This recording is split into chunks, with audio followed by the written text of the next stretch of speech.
master's bedroom. Bali kasama tong walk-in closet.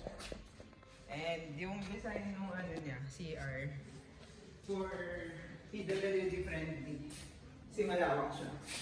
Pwede wheelchair, then kasama lahat ng fixtures, kasama ng yan, toilet bowl, faucet, shower.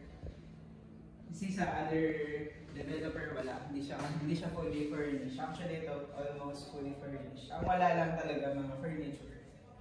Tapos yung ilaw kasama din.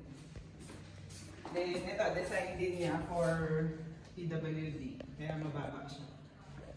Tapos, yung aircon kasama din. Pag i-chase yung unit. Ano siya, VRF technology. Tapos yung glass namin, yun, double low E siya na glass. Bali pag may sunlight, yung init sa labas, hindi siya papasok. Then, yung cold air sa loob, hindi rin siya magdi-disperse palabas. Kaya, mas energy efficient siya. Yun. Tapos mga lights yan, kasama lahat. Except yung spot.